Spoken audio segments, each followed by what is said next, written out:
Hocus Pocus, the 1993 classic that I had never seen before, except for 2 days ago. Now, in the spirit of Halloween, my girlfriend got me to watch this film, a staple in her household and one I've never seen. And let me tell you, this movie was amazing, but also weird as hell. Especially when you consider it's a Disney movie, which it very much does not feel like throughout the whole film. Immediately, we jump into the film with a little girl getting her soul sucked out by these three witches. Okay, no hesitation, no setup, nothing. She's just child murder. That's pretty cool. Now, this is our first introduction to the Sanderson sisters, okay? And we've got a wide range of characters. The first one, we got Little Lips, okay? She's interesting looking. We got the talking out of the side of your mouth girl, which she's something as well. And then we have her. Oh my god, we have her. This woman did undoubtedly unquestionable damage to an entire generation of children. Throughout the entirety of the movie, all three of the witches are called scary or ugly, where this one is in a corset and is thirsting after, well, she's thirsting after literal children, boys to be specific. Like genuinely, every single time a literal child boy shows up, she says, "Hang him on a hook and let me play with him." No! Like, girl, okay. Again, don't get me wrong, she is hot, but not around the middle schoolers. Calm down. When the witches first get caught and sentenced to death, this is when we get our first introduction to the whole virgin thing, which if you've seen this movie, you know exactly what I'm talking about. Basically, the only way that these three witches can come back to life is if a bitchless virgin comes out and, lights their candle, and then they're just alive again. Which, virgin is such a strange term to be throwing around in this literal Disney kids movie, but who am I to judge? Also, right before that, the brother of the little girl who got her soul sucked out, he gets turned into a cat because he tried to help her, and he's immortal and unkillable, and I don't know what. Which is an important fact because this kid gets turned into a cat. Nobody knows he gets turned into a cat. Not even his father, which we see him fucking kick the cat away whenever the kid tries to come up to him. No. Away, beast! Nobody knows, except for some reason, the teacher telling this story at the beginning of the film. The teacher who's telling this story at the beginning of the film is the teacher of Max, our main character. And let me tell you something. Come here. Max is the most annoying character I've ever seen in a piece of media. He tries to act like this cool kid. Oh, he doesn't believe in Halloween. He argues with his teacher and his classmates, and he tries to act like a badass, okay?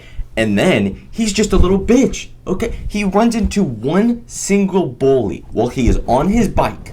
He runs into them. And then they steal his shoes. Brother, paddle away! After being made to look like a fool and getting his shoes stolen, he then eventually does pedal away, because that was always an option. He goes home, he makes out with his pillow about a random girl he just met in his class. Listen. If you couldn't tell yet, this is the virgin. This is the bitchless boy that we're going to be following for the entire rest of the movie. This is around the time that we finally meet Danny, Max's sister, and honestly the person who steals this whole movie for me, okay? She is great. She's an 8-year-old little girl who talks like a 25-year-old with a mortgage, and yet she's just so cool, like the whole film. Danny begs Max to take her trick-or-treating, and he refuses outright. He plays his drums a little bit, and then he immediately caves. During this time trick-or-treating, he's made to look like a little bitch, again, by the same people who stole his shoes. How does it happen twice in one night? Your little sister is literally about to beat the shit out of them, and you're standing there and giving them candy? Then immediately after that, he makes Danny cry, because, again, he sucks and he's the worst character ever. Then they randomly stumble upon the girl who he was pretending was his pillow earlier. With very little convincing, he convinces her to come with them to the old witch's home. This girl is terrified of the witches. Why would she agree to this? She thinks it's real. Her mom is the one who was the curator of the museum. Then finally Max and the crew, they scurry over to the home. They fuck around a little bit, and Max, in his infinite wisdom, lights the candle. Why? You're a virgin. Don't light that shit. Obviously, the witches come back, because that's what it said would happen. Witches come back, they get so scared, and then the boy cat that I mentioned earlier, Binks, he shows up. He's been a cat for 300 years, and he's just been fucking around at this location the entire time. What have you been doing? Did you want this candle to be lit? You had the entire opportunity to stop them from lighting this candle, from bringing these soul-sucking witches back that you've dealt with, and you did nothing until the witches were brought back? Start scratching when they enter the building. What are you doing? And of course this cat can talk. Not to his father earlier, the one who kicked him off at the beginning. Away. But he can talk. Did he learn that? What? I don't understand the rationale behind this. Could he always talk? Was he just holding out on this ability? Basically from this point onward, the kids steal the book and they just run around the town trying to keep the book. It's basically a hot potato with this stupid cursed book for the entire rest of the movie. At one point, Binks the cat boy's like, hey, I've got this bright idea. Okay, let's enter the cemetery because the cemetery is hallowed ground.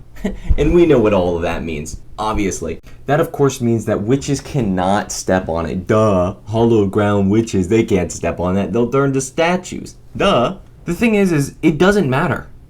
Okay? If they have brooms that they can fly over the hallowed ground within 1 inch, what is the point? What is the point of going into a cemetery where they can't walk when they don't need to walk? After leaving the cemetery, because why would you stay there any longer, they go to find their parents. They show up and Max's mom looks like this, and they keep doubling down on the fact that Max is a bitchless virgin, which again, I agree. I don't like Max. Again, it's a Disney movie.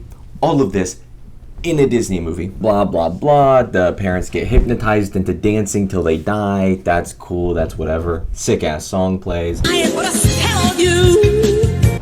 Then the kids are like, I have a bright idea. Let's go to the school. Let's incinerate them. I'm sorry, what? Let me say that again. This random, everyday public school has a full built incinerator in the middle of it that anybody can walk inside of? I asked about this, and of course my girlfriend says, oh, it's a kiln. We go to a college, and our kiln is like this big, okay? They have a full walk-in one. This is bullshit. Where is their funding coming from? Anyway, of course, they lure the witches into this incinerator very easily, mind you. They close the door behind them, light them up on fire, they scream, and oh my gosh, seems like a perfect ending. No, they're not incinerated. Why, you might be asking? Magic, duh. Again, when watching part of this film, I turned to my girlfriend and I said, okay, so they get burned to the stake and they die. Then they get put in an incinerator and get incinerated and they don't die. Why? Her response was magic. Looked me dead in the eyes and said magic. They have always had magic.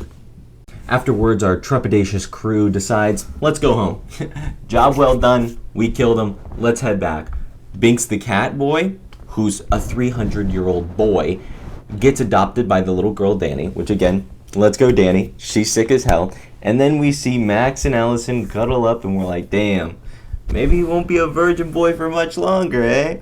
That's weird. After they're done cuddling for a while, Max has the bright idea to, let's open up the demon book again. Let's see if we can change Binks back whenever he told us explicitly, do not open this book under any circumstances. Of course, because the witches are not dead from the incinerator, they show up and they're like, hey, we want our book back. Also, I'm stealing your little sister, Danny.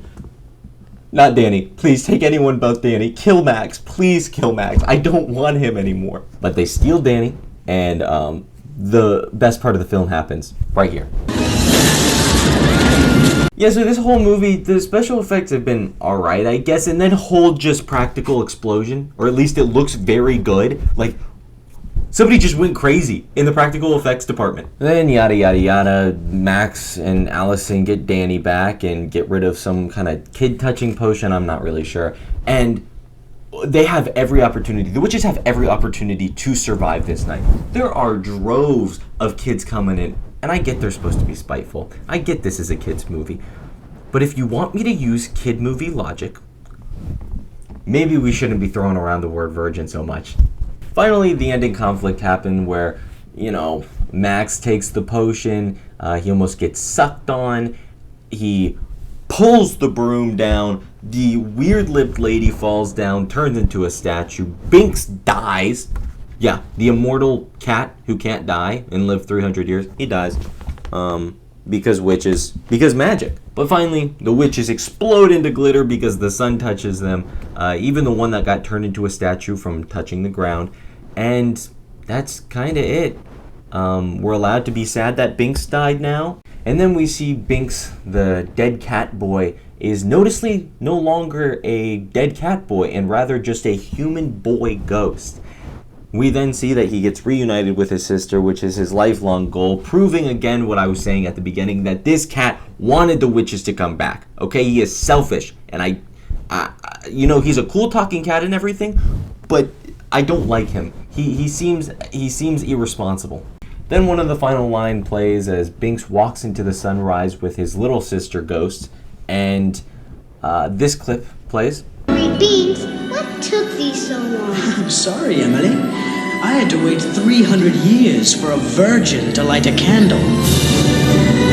That is the best line I have ever seen in a piece of media. Hands down. I love it. Please, I want more of it. And that, of course, is the cherry on top to this absurd masterpiece of a Disney film, where witches explode, boys get touched, kids turn into cats, and, lots of saying virgin. Overall, I wanted to do something kind of special for this Halloween season. I wanted to cover a movie for once. I know I've done mostly games, but if you like it, I'd like to cover more things like this. Please let me know. Anyway, happy Halloween. Bye now.